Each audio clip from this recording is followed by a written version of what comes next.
중경시대에 또 하나 중요한 대한민국 임시정부의 성과가 있습니다. 바로 외교적인 성과인데요. 1943년 11월에 있었던 카이로 선언이라고 아마 들어보신 적이 있을 겁니다. 그래서 루즈벨트, 처칠, 장제스 세 사람이 모여서 여러 회의를 하다가 그 중에 하나의 안건으로 한국의 독립을 확인한다, 노예의 상태에서 해방시킨다 라는 내용의 선언을 회담에서 발표하게 되는데요. 갑자기 연합국이 우리나라의 광복을 인정을 해준다? 독립을 확인해준다? 조금 생뚱맞지 않습니까? 그러면 그 생뚱맞은 데에는 누가 어떤 역할을 했는지 사실은 짐작해 볼 필요가 있는데, 이 방송을 보시는 분들은 짐작하시겠지만 바로 거기에 대한민국 임시정부가 있습니다. 7월 달에 카이로 회담이 있다는 소식을 임시정부에서 듣습니다. 김구 선생을 포함해서 김원봉, 지청천, 조소왕 이런 분들이 다 장제스를 만나러 갑니다. 그리고 얘기를 하죠. 이번 회담에서 우리가 독립한다는 것을 그들에게, 즉 미국과 영국에게 확인시켜 주십시오. 확답을 받아 주십시오. 장개석은 고민했지만 열심히 하겠다, 노력하겠다라고 얘기를 합니다. 그리고 나서 그 내용을 가지고 카이로 달려가죠. 다른 중요한 회담이 진행되는 과정에 장개석이 그 얘기를 합니다. 결과는 어땠을까요? 우리가 알고 있는 역사적 성과와는 다르게 처음에는 펄쩍 뛰었다고 합니다. 영국도 미국도 지금 아직 전쟁 중인 상황에서 어떤 나라의 독립을 인정한다라는 것은 전후에 자신들의 지배권을 망가뜨릴 가능성이 있는 얘기입니다. 그렇기 때문에 한국에게 독립을 얘기를 한다면 필리핀이든 인도든 그 외에 여러 지금의 그 두 나라의 지배 속에 있는 나라들이 독립을 하겠다고 나서면 말릴 방법이 없겠죠. 그들은 결단코 그거를 허락하지 않을 태세였습니다.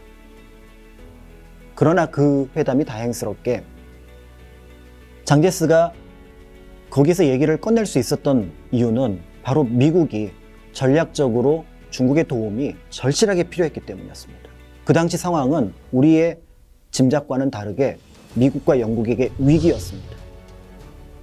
많은 일본군을 중국이 잡아주길 원했던 거죠. 그러니까 거기서 장제스의 얘기는 굉장한 무게감을 가지고 있었고, 결국은 영국, 미국이 그 얘기를 들어주는 쪽으로 결론이 납니다.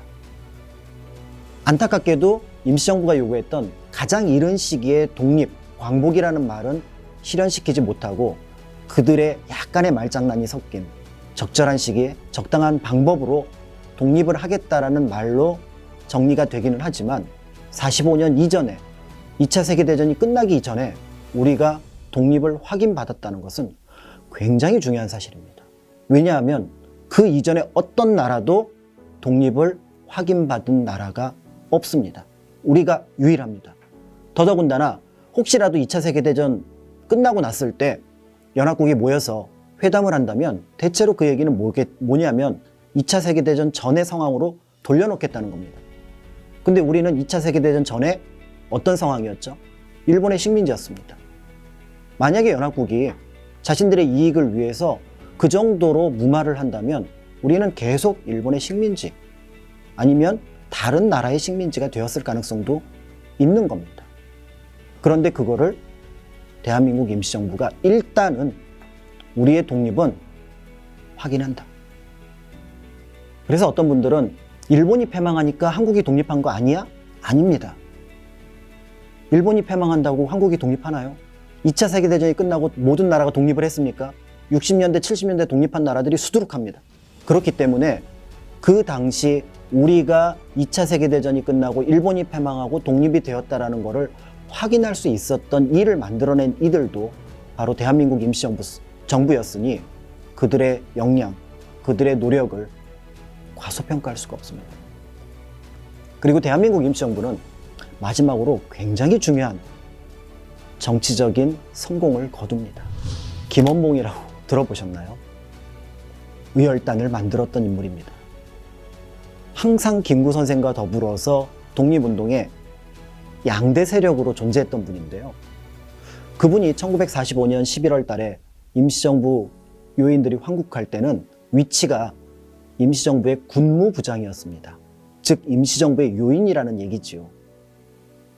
보통은 민족주의 계열과 사회주의 계열이 서로 나뉘어져 있었다라고 얘기를 하는데, 실제로 40년부터 42년 사이에 임시정부는 물론 중국 정부의 압력, 그 다음에 객관적인 상황들을 염두에 두지만 사회주의 독립운동가들을 임시정부 안에 포섭을 합니다.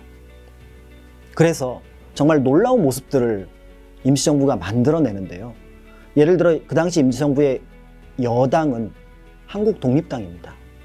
그리고 대표적인 야당은 김원봉의 민족혁명당이죠. 그 외에도 여러 당이 있습니다. 그런데 거기서 각각 의정원의 의원, 임시의정원의 의원, 지금으로 치면 국회의원을 냅니다. 그래서 여당이 몇 퍼센트, 야당이 몇 퍼센트, 이런 그림, 그게 45년 전에 가능했다고요? 그게 임시정부에서 가능했습니다. 좌우합작 정부를 이루고 다당제 정부를 이루어서 자신들이 원하는 모습을 만들어가기 위해서, 그것도 민주적 절차라는 과정을 계속해서 놓치지 않고 거쳤던 인물들이 모였던 곳이 바로 임시정부입니다. 1945년 이전에, 황국하기 전에 요인들의 모습을 보게 되면은 정말 대단한 분들이 요인들로 앉아 있습니다. 만주에서 무장투쟁을 하던 분, 계속해서 임시정부를 따라오신 분, 저기 중국하고 같이 일본하고 싸우던 분, 외국에서 공부하다가 들어온 분, 그런 분들이 다 모여서 임시정부를 이룹니다. 물론 그들이 우리나라 독립운동 세력의 전체도 아닙니다. 국내에는 영운형이 이끌고 있었던 건국준비위원회가 있었고, 또 다른 지역에서도 수많은 독립운동가들이 있었습니다. 그러나 적어도 임시정부의 모습들은 다양한 모습, 그리고 다양한 어떤 세력들을 끌어안으려고 노력을 했고요. 그리고 어느 순간 이 임시라고 하는 지긋지긋한, 27년 동안 가지고 왔던 이 지긋지긋함을 떨어내고 국민들에게 바쳐서 그것이 정부가 되었으면 좋겠다. 그래서 대한민국 임시정부가 아니라 대한민국 정부가 되었으면 좋겠다는 꿈을 꿉니다. 그 꿈을 건국강령에 담습니다. 그래서 우리나라가 어떤 나라가 되어야 할지 1919년부터 꾸어왔던 20년 넘게, 그리고 광복이 되면 어떤 나라가 되어야 할지를 만들어가기 시작합니다.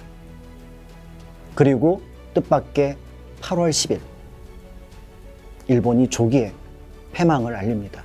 우리에게 알려진 것은 8월 15일 그리고 8월 16일이 되지만, 김구 선생은 서안에서 광복군 훈련을 참관하러 갔다가 8월 10일 날 그 소식을 듣습니다. 안타깝지만 그래도 우리가 들어간다면, 그래서 국민들과 함께 한다면 새로운 대한민국을 만들 수 있겠구나. 그런데 정말 안타깝게도 일본이 나뉘지 않고 한국이 나뉩니다. 저쪽에서는 독일이 쪼개졌는데 여기는 희한하게 우리가 나뉩니다. 그리고 얼마 지나지 않아서 냉전 체제가 들어가게 되고요. 중국의 상황도 공산당이 점령을 하게 되면서, 그러면서 미국의 긴장감, 경계심은 더 커지게 됩니다. 우리는 전혀 생각하지 못했던 어려움에 빠지게 되고 결국은 분단이 되죠. 임시정부 요인들의 상당수는 북쪽에 남거나 북쪽으로 가거나 못 내려옵니다. 그들이 꿈꿨던 나라는 분단된 나라는 아닙니다. 분단은 꿈에도 생각해 본 적이 없을 겁니다. 다만 어떻게 민주주의를, 어떻게 공화정의 모습을, 그리고 어떻게 우리 국민이 잘 살 수 있을지를, 하나 정도 꿈이 있다면 저 친일파들을 어떻게 처단할까, 그 정도까지는 고민을 했겠죠. 그들의 역할은 완전하지 못했지만 대단했고 훌륭했습니다. 이제 그 역할을 우리가 이어가야 합니다. 그들이 꾸었던 꿈 중에서 이뤄낸 것도 있습니다. 광복을 얻어냈으니까요. 또 얻어낸 것을 우리가 있습니다. 4.19 이후로 지금의 촛불혁명까지 민주주의를 실천하기 위해서 우리가 얼마나 많은 노력을 했습니까? 그리고 동아시아에서 가장 안정된 공화 정체를 갖고 있는 나라가 바로 대한민국입니다. 그러나 무엇보다도 서로 적대하는, 그리고 서로를 미워하는 남북으로 갈린 모습은 결코 원하지 않은 모습이겠지요. 이제 우리가 이뤄나가야 될 100년, 그들과 함께 답사를 하면서 저는 굉장히 영광스러웠다라는 표현을 쓰는데요. 우리가 지금부터 어떤 걸음을 걷느냐에 따라서 100년 뒤 우리 후손들이 우리에게 그들과 함께 걸어서 영광스러웠구나, 영광스러웠습니다라는 말을 꼭 제발 들을 수 있기를 바라면서 대한민국 임시정부 27년의 역사, 그리고 현재 우리가 가지고 있었던 지난 100년 전의 역사를 향후 100년의 역사로 이어가는 것이 어떤 의미가 있는지를 여러분과 함께 얘기를 나눴습니다. 감사합니다.